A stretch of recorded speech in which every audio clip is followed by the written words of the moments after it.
ముందుగా లైనింగ్ అయితే కటింగ్ చేసుకుందామండి. చూడండి పై భాగాన మనకు ఓపెన్స్ అనేది ఉండాలి, అలాగే మన సైడ్ ఫోల్డింగ్స్ అనేది ఉండాలి.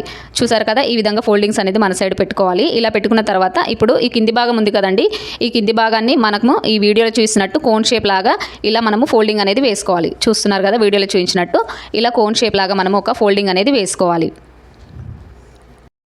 ఇలా వీడియోలో చూసినట్టు క్లాత్ అనేది అడ్జస్ట్ చేసుకుంటూ ఇలా కోన్ షేప్ వచ్చేలాగా మనమైతే క్లాత్ అనేది వేసుకోవాలి. చూసారు కదా, ఇలా కోన్ షేప్ లాగా వేసుకోవాలి. ఇప్పుడు మనకి ఇది 4 ఫోల్డింగ్స్ లాగా వేసుకున్నామండి. చూసారు కదా వీడియోలో చూసినట్టు ఇలా 4 ఫోల్డింగ్స్ లాగా వేసుకున్నాము. ఇక్కడ మనం కోన్ షేప్ ఉంది కదండి, ఈ కోన్ షేప్ దగ్గర అయితే ఇప్పుడు నేనైతే మార్కింగ్ అయితే చేస్తున్నాను. చూడండి మార్కింగ్ ఏ విధంగా చేసుకోవాలి అనేది అయితే మీకు క్లియర్గా చూపిస్తాను. ఇక్కడ ముందుగా మనం అయితే నడుము లూజ్ అనేది మార్కింగ్ చేసుకోవాలి. ఈ నడుము లూజ్ ఏ విధంగా మార్కింగ్ చేసుకోవాలి అనేది మనకు 32 ఇంచులు చూపిస్తాను. 32 ఇంచుల్ని 4 భాగాలుగా చేసుకోవాలి. చూడండి ఇక్కడ మన క్లాత్ వచ్చేసి ఎన్ని భాగాలుగా వేసుకున్నాం, 4 భాగాలుగా ఫోల్డింగ్ అనేది వేసుకున్నాం కదా.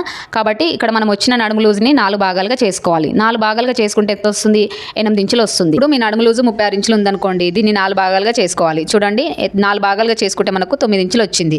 నడుము లూజ్ని 4 భాగాలుగా చేసుకుంటే వచ్చిన దాన్ని ఇక్కడ మార్కింగ్ చేసుకోవాలి.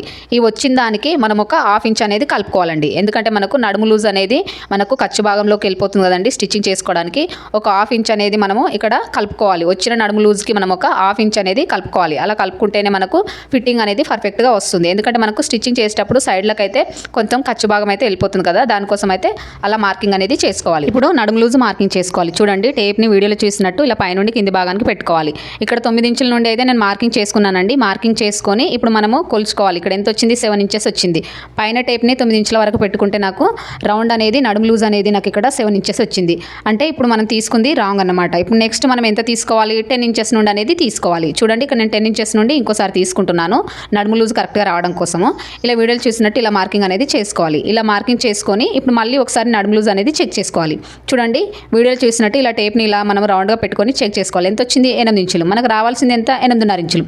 అంటే మనం తీసుకున్న 10 ఇంచులు కూడా సరిపోలేదు పొడుగు. 11 ఇంచుల నుండి అయితే మార్కింగ్ అనేది చేసుకుంటున్నాను. చూడండి ఈ విధంగా మార్కింగ్ చేసుకోవాలి. సేమ్ మనం ఇప్పుడు నడుము లూజ్ వచ్చిందా లేదా చెక్ చేసుకోవాలి. చూడండి ఎగ్జాక్ట్లీ మనకైతే ఇక్కడ 8.5 ఇంచులు అయితే వచ్చింది. అంటే మనం పొడవు మొత్తం 11 ఇంచులు తీసుకుంటే ఇక్కడ 8.5 ఇంచులు అయితే వచ్చింది. ఈ విధంగా నడుము లూజ్ అనేది మార్కింగ్ చేసుకోవాలి. చూసారు కదా, ఈ విధంగా మార్కింగ్ చేసుకున్నాం కదా. ఇప్పుడు వీటిని మనము ఇలా మార్కింగ్ అనేది చేసుకోవాలి. చూసారు కదా, ఇప్పుడు నడుము లూజ్ పై భాగం అయితే అయిపోయింది.